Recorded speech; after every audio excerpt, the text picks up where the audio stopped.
മെയിൽസിനും ഫീമെയിൽസിനും ഒരേ രീതിയിലുള്ള muscular training കൊടുക്കുമ്പോൾ അവരുടെ മസിൽ ഡെവലപ്മെന്റിനെ എങ്ങനെയത് ഇമ്പാക്ട് ചെയ്യുക?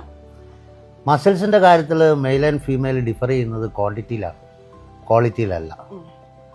അത് വളരെ ക്ലിയർ ആയിട്ട് തെളിയിച്ചിട്ടുള്ളതാണ്. മെയിലായാലും ഫീമെയിലായാലും 1 സെൻറ്റിമീറ്റർ സ്ക്വയർ മസിൽസിന് 1 to 2 കിലോഗ്രാം കോൺട്രാക്റ്റൈൽ സ്ട്രെങ്ത്താണ് പ്രൊഡ്യൂസ് ചെയ്യാൻ പറ്റുന്നത്.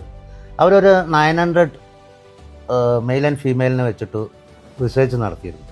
അതിൽ ഈ 5RM ലെഗ് പ്രസിൻ്റെ ഇതിലാണ് അവർ ചെക്ക് ചെയ്തത്. ഓൺലി വെയിറ്റ് ബേസ് എടുത്ത് നോക്കുന്ന സമയത്ത് ആണുങ്ങൾ ലേഡീസിനേക്കാളും 50% സ്ട്രെങ്ത് അധികമാണ്.